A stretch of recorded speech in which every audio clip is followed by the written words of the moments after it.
नमस्कार। शब्दशोध समाचार में आपका स्वागत है। आपकी जनरेशन को जेन-ज़ी कहा जाता है, लेकिन मैं आपको अमृत पीर ही कहूंगा। नई दिल्ली में प्रधानमंत्री नरेंद्र मोदी बुधवार को एनसीसी कैडेट्स के एक कार्यक्रम में शामिल हुए। पीएम मोदी ने वहां मौजूद कैडेट्स से कहा कि आपकी जनरेशन को जेन-ज़ी कहा जाता है, लेकिन मैं आपको अमृत पीर ही कहूंगा। आप देश को नई ऊंचाइयों तक ले जाएंगे। पंजाब में लोकसभा चुनाव अकेले लड़ेगी एएपी। पंजाब की सभी 13 सीटों पर आम आदमी पार्टी एएपी अकेले लोकसभा चुनाव लड़ेगी। इसके लिए अंदरूनी तौर पर एएपी ने पूरी तैयारी कर ली है। 13 लोकसभा सीटों पर 40 नामों की लिस्ट भी तैयार कर ली गई है। किसी सीट पर 2 तो किसी पर 4 विकल्प भी रखे गए हैं। पश्चिम बंगाल में लोकसभा चुनाव अकेले लड़ेगी टीएमसी, पश्चिम बंगाल की मुख्यमंत्री, और तृणमूल कांग्रेस टीएमसी। सुप्रीमो ममता बनर्जी ने 2024 लोकसभा चुनाव अकेले लड़ेगी की घोषणा की है। ममता ने बुधवार को कहा, पश्चिम बंगाल में सीट शेयरिंग को लेकर कांग्रेस ने मेरा प्रस्ताव ठुकराया दिया। हम बंगाल में अकेले चुनाव लड़ेंगे। असम में राहुल को खतरा। असम में राहुल गांधी की सुरक्षा को लेकर कांग्रेस अध्यक्ष मल्लिकार्जुन खड़गे ने गृहमंत्री अमित शाह को 2 पेज की चिट्ठी लिखी है। चिट्ठी में भारत जोड़ो न्याय यात्रा के 18 जनवरी को असम में एंट्री के बाद 22 जनवरी तक राहुल की सुरक्षा में चूक की 5 घटनाओं का जिक्र है। खड़गे का कहना है कि यात्रा के विरोध में भाजपा समर्थक राहुल के काफिले के बिल्कुल नजदीक पहुंच जा रहे हैं। ऐसे में राहुल को भी मजबूरन अपनी सुरक्षा को दरकिनार कर बाहर आना पड़ जाता है। राहुल को G+ सिक्योरिटी मिलनी चाहिए। परिवारवाद पर नीतीश ने हमला बोला। बिहार में जननायक कर्पूरी ठाकुर की 100वीं जयंती पर भाजपा, आरजेडी और जेडीयू ने अलग अलग कार्यक्रम किया। पटना के वेटरनरी ग्राउंड पर सीएम नीतीश कुमार ने परिवारवाद पर बड़े हमला बोला। उन्होंने कहा कि आजकल तो लोग अपने परिवार को ही आगे बढ़ाते हैं। जानवापी एएसआई सर्वे की रिपोर्ट हिंदू मुस्लिम पक्ष को सौंपी जाएगी। वाराणसी में जानवापी परिसर में हुए एएसआई सर्वे की रिपोर्ट सार्वजनिक हो सकती है।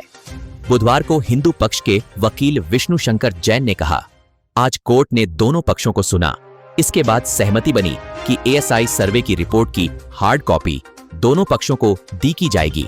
शेख शाहजहां के घर के बाहर ईडी ने नोटिस लगाया। पश्चिम बंगाल में टीएमसी के फरार नेता शेख शाहजहां के घर आज सुबह ईडी टीम पहुंची। एजेंसी की टीम अपने साथ 100 से ज्यादा सेंट्रल फोर्स पर्सनल लेकर गई थी। ईडी अधिकारियों ने उसके घर पर नोटिस चस्पाकर उसे 29 जनवरी को ईडी के सामने पेश होने को कहा है। शीतलहर की चपेट में राजस्थान समेत 6 राज्य। उत्तर भारत के राज्यों में कड़ाके की ठंड कम नहीं हो रही है। सर्द हवाओं के कारण ठिठुरन लगातार बनी हुई है।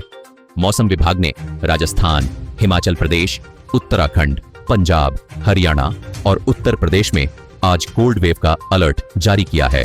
इनमें हिमाचल और उत्तराखंड में ग्राउंड फ्रॉस्ट कंडीशन की संभावना जताई गई है। इसका मतलब इन राज्यों में बर्फ की परत देखने को मिल सकती है। यूपी के मेरठ में तापमान 1.50 रिकॉर्ड किया गया। असम राइफल्स के जवान ने साथियों पर फायरिंग की। मणिपुर के चंदेल जिले के साजिक टैंपक में असम राइफल्स के एक जवान ने अपने 6 साथियों पर मंगलवार 23 जनवरी को फायरिंग की। इसके बाद उसने खुद को गोली मारकर आत्महत्या कर ली। इन सभी जवानों की पोस्टिंग म्यांमार बॉर्डर के पास की गई थी। मनोज जरांगे का विरोध मार्च पुणे पहुंचा। आरक्षण की मांग को लेकर मराठा नेता मनोज जरांगे पाटिल का मार्च बुधवार को पुणे पहुंचा। उन्होंने कहा, वे मराठा आरक्षण के लिए अपनी जान तक देने को तैयार हैं। मैं बिना आरक्षण के वापस नहीं जाऊंगा।